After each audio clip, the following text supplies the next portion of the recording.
And speaking of the bond issues, I think that's a very important thing to consider. The whole concept of what do we do about the costs of things does involve a much more complex set of numbers than what we might think. And so listening to the responses that you've just given, I am very heartened that you're really working on the issue. Because the cost of water is not only because of the availability of water and the cost of producing it and delivering it to you, but I'm also concerned about what's happening with the fracking in our communities, and if you've been following what's happening with that, you know how much fresh water is being used. And I don't know how that impacts on the availability of fresh water here, but it's something that I would like for us to discuss further, maybe not necessarily tonight, but something we could discuss further as we go about doing things to make things better for us. Mr. Hoffman. 2 quick comments. They talk about saving money by refinancing their bonds. Oakland County has AAA bond rating, and we let municipalities piggyback on different things like purchasing and things like that that also help lower the cost for the smaller municipalities. Second thing, I do have to say something about fracking. They do not frack in Oakland County. They never have, they probably never will, because they don't have the formations underground that would require you to frack. Number 2, they frack in the state of Michigan and other parts of the state, and they have never, ever had an incident with fracking. And I think we have to be careful. You know, there's nobody who cares about water more than the person sitting next to you. But we have to really be careful as elected officials and citizens that we make decisions based on fear. And I think a lot of this talk about fracking, something that doesn't even happen, is just fear-mongering. And we have to be really cautious when it comes down to, you know, we have to spread facts and we have to make educated decisions, but we cannot operate out of fear.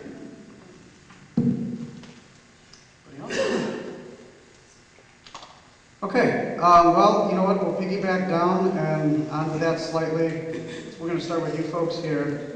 The E.T. Rover pipeline has been a concern recently, especially for residents in this area. A large source of angst has come from the fact that the corporation has released very few details of potential impacts for residents and municipalities, despite the number of forums that have been organized. We'd like to hear what your positions are on this topic. Start with Mr. Robertson. I first became aware of the concerns with regard to E.T. Rover when it was brought to my attention by your local elected officials, the supervisors of Holly Township, Groveland Township, Atlas Township, and others. At their request, my office put together a meeting of all of the local elected officials with the company. This issue, the E.T. Rover pipeline, is actually, as many of you know, is under federal jurisdiction. However, when your local elected officials reached out to me, I was happy to first of all inquire as to who represented the company here in the state of Michigan and insist that they come to this community and answer those questions, and which did take place. The meeting took place here in Groveland Township at the offices of Bob DePaul, the township supervisor. We spent about 3 hours, and your local elected officials asked basically every question I think that they could think to ask about it, and I was happy to facilitate that conversation. My approach to public service is very simple. Make me your first phone call, not your last, because I can usually accomplish more in a day than you can in weeks of frustration. And even though this is not within the state's jurisdiction, I was happy to provide a mechanism or a method whereby your local electeds could ask the questions that were necessary, that they felt were necessary in support and defense of the local community interest. And I will continue to use the weight of my office to insist that the rights of every citizen of Holly and everyone who's affected by this be respected. And working with our with our federal office holders, Congressman Kildee and whoever ends up being the congressman for Oakland County the first of the year, I'll work with them as well to make sure that the law is abided by and that your rights are protected. Thank you. Well, when it comes to the ET program and the other programs that's going on in the state of Michigan, it's very near and dear to my heart. I'm the vice president of the Boy Scouts for the state, and I'm in charge of our camp properties. And we have a camp DVRA, right down the street from here. They also have Campbell locked up in the pier. And part of the ET Rover is going to be proposed going through Camp DVRA. It's a scout reservation. But the transparency of the rover coming into our state, you have to think of it this way. When, back in April, this is a federal pipeline. This pipeline is going to Canada, and it is a federal pipeline. But in the state, House Bill, back in April, House Bill 4885, this is a bill that reduces the severance tax, giving tax breaks on oil and gas companies. On the same day, House Bill 5254 expands the definition by changing the term landowner to owner of agricultural property and added the language is granted the right to condemn property for pipeline use. So, in essence, our state of Michigan back in April, and Governor Snyder signed right into law in April, and the House, Mr. Graves voted for, we opened this up in open arms. We said, come on in, and then, when we come, and they come with open arms, and we say, hey, hold on a second, what are you doing? The writing's on the wall.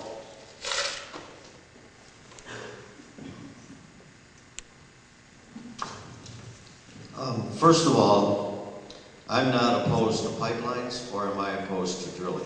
But those of you who know me know that I'm a pit bull when it comes to property rights. And people where these lines are going through need to have a say in where they're going.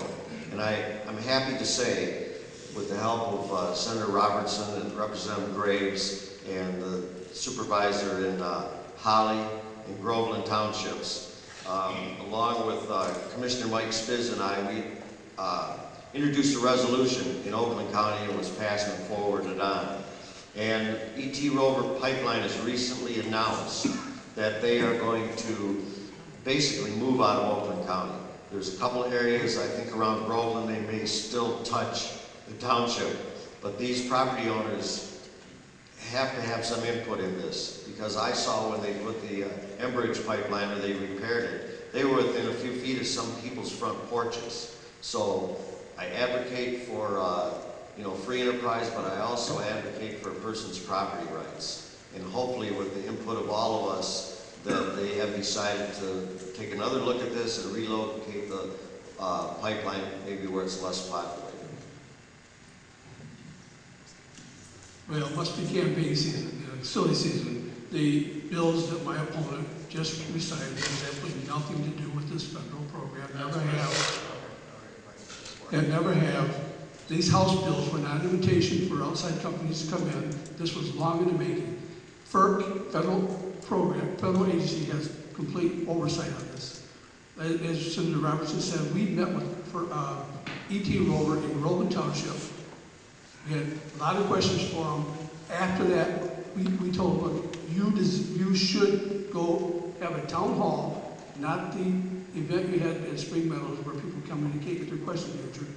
So we'll set it up for you. We held it at Holly High School, but they have an opportunity to come in. They said, we'll give you 1 hour, but we're going to spend our time doing this. What's left over will be question and answer. We had 157 questions. Obviously, not all of them got answers, so people are still frustrated. My advice to all of them has been, don't confront them. If you don't want them doing the survey, let them know that. Go on their website, tell them what you disagree with, and hire a lawyer.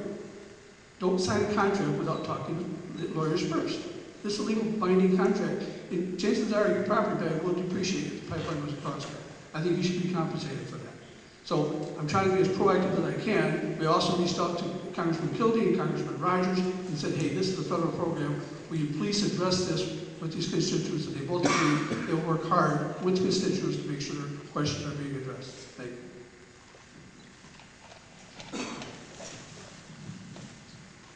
As I understand the right of eminent domain, which is what has been given to the oil and gas companies over the use of our property, it doesn't matter whether you sign the contract or not. They have been given the right, which is a government right, to take your property for what they perceive to be the public good.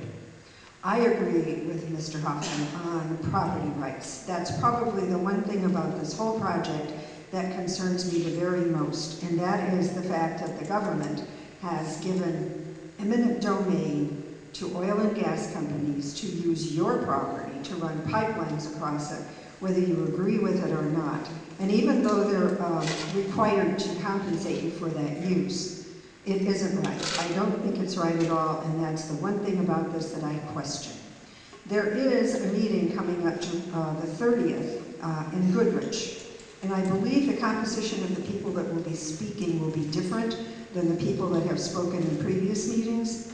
I have a notice of this meeting in my handbag, which is right down there, and if anybody's interested in it, I'd be glad to give you the time and the place before we leave tonight. I am going to go to that meeting. I'm going to gather more information. I have attended meetings where people are concerned about the decline in their property rights, and you've heard me speak of property rights, because of what's being run across their property or under their property. And in spite of the fact that not much of this is happening in Oakland County, part of my district, District 14, a very large part of it, is up in Genesee County.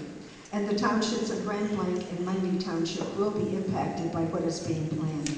So I'm paying very close attention to this. Any of the village council candidates have anything to say on this? Okay. Moving on. The next question, I'm sure we can go all the way through because it really does apply to all of you. But starting with Mr. Rankin, and then we'll work our way across. How will you, as a council or state representative, handle the pressure of making tough decisions that will sometimes create public backlash?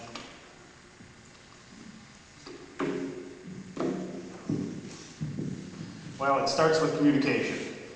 You've got to weigh the pros and cons and talk with the residents. An important part of that communication is making sure that everyone has the correct information to which they can argue with you about. And they can make an informed decision. My goal is to make sure that residents at least have the correct information when they're trying to make their decision.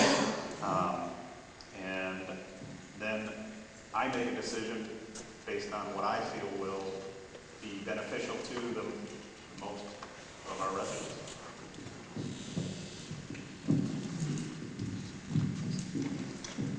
Anybody that knows me, I'm an extremely logical person. Numbers, economics are the stuff that I love to read about. Making tough decisions is definitely a part of the day job being on the village council.